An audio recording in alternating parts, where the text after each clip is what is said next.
Hello and welcome to this presentation on social behaviour in public spaces, a biourban perspective. There are four important elements in turning your space into a place: integration, social interaction, social comfortability, and consideration of your user. First of all, integration.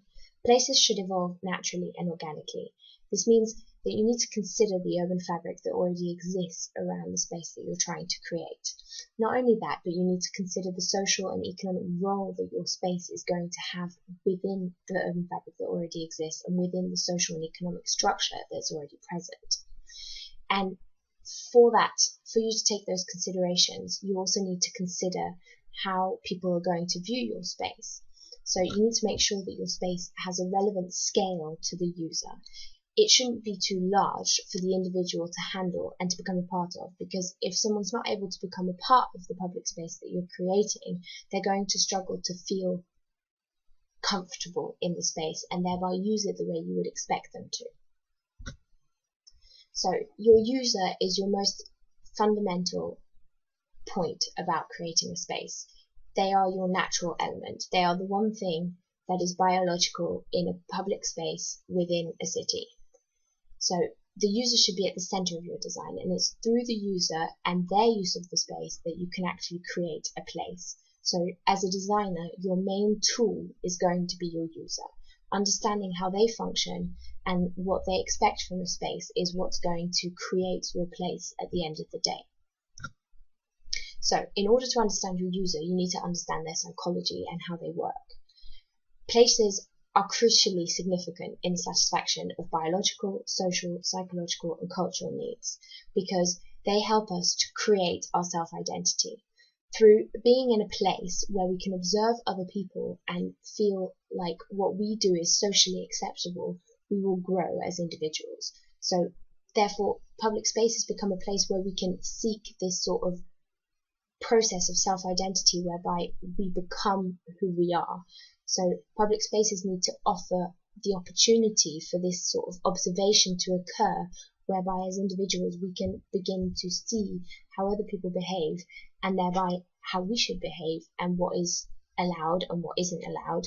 And the space needs to allow for that. So your design of your space needs to be aware of what people want to do. So this observation means that, there should be areas to sit or hang and observe other people, as well as the space should be comfortable for this to occur. So it shouldn't be too obvious that that's what you're doing. So it's very important that the design of your public space enhances this aspect of social comfortability, because if your individual, your user, is comfortable in the space, then they're also more likely to interact socially. So where your user is in your space and comfortable and learning, they are also more likely to talk to others and to create some sort of social interaction within the space rather than simply having people moving through spaces. There's a time where people will stay and linger. So your physical environment, your public space, it delivers stimuli. Your design is stimuli, and that stimuli influences your user. And the knowledge simply of the fact that your design, every element you put into your space is a stimuli which will influence your user in one way or another, is what will help you to make the appropriate design decisions. So another important aspect to take into consideration with this is that design elements will be affected by the culture and experience of your individual in a space, and it is understanding those different aspects of your design elements which will allow you to create the natural environment of the user.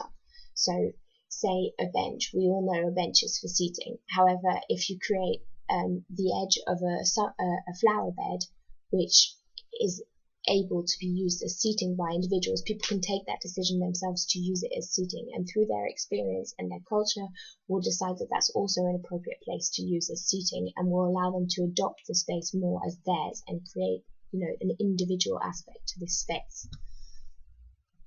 This is referring in particular to semiotics. So as individuals, we're part of a production of space, and we assign meaning to signs and to symbols. So signs and symbols are two different things. One is where we can attach meaning, and the other is which already contains meaning.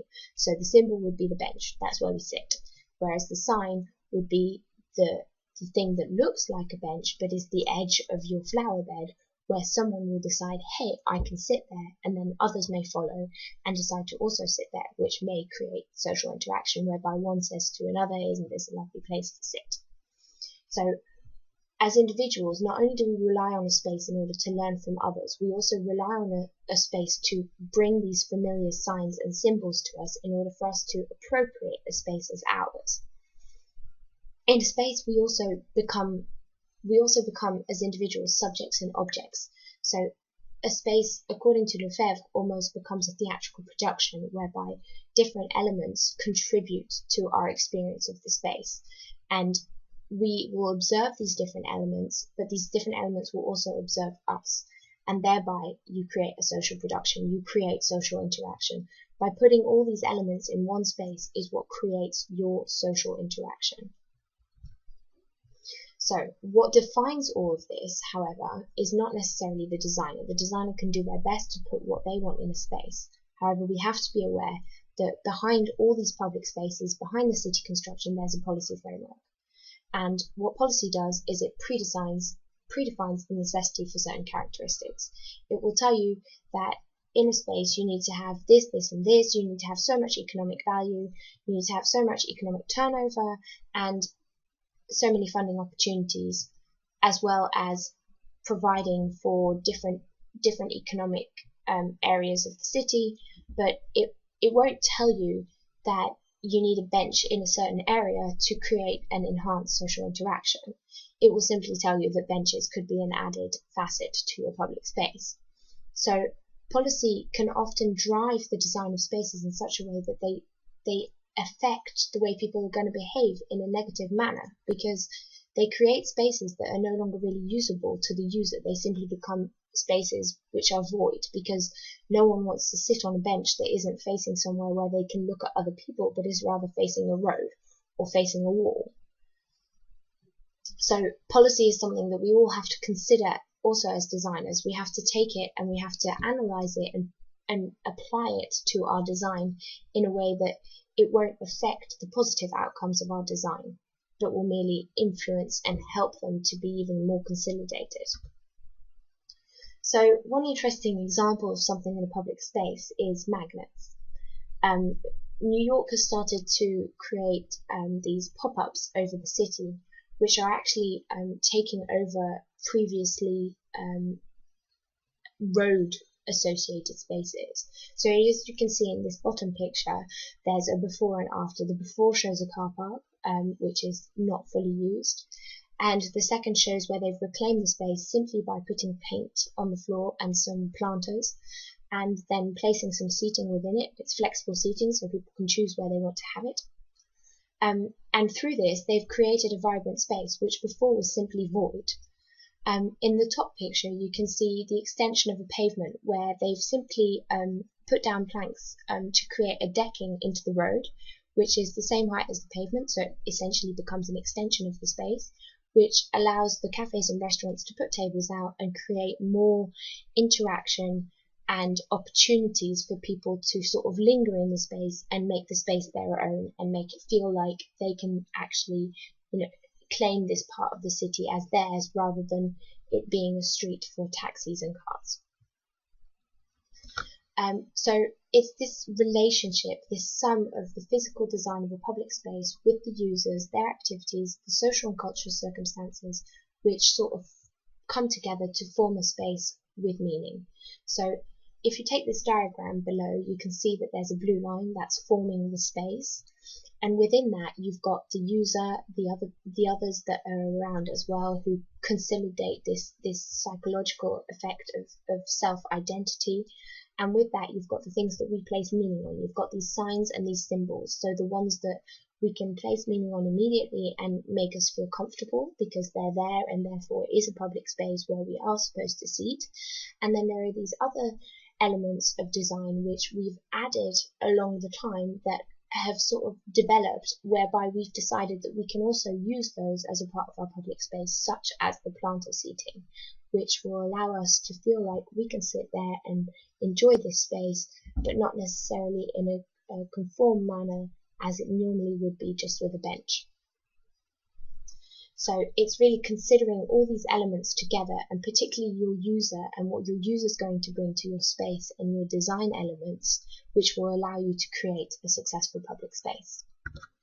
I would encourage you now to also watch this video about New York streets. This video will show you the pop-ups that I previously mentioned in the presentation, and will also give you an overview of how we can change our public spaces in and around the city without too much effort, so that we don't have to completely regenerate a city, but simply take some simple elements that we have, such as paint or planters and public seating, which is relatively easy to get hold of, and just put those into spaces where social interaction will occur and will continue to help us to grow as individuals. Thank you very much for listening. This is my contact details. If you've got any questions about the presentation or any comments, please feel free to get in touch. Thank you very much.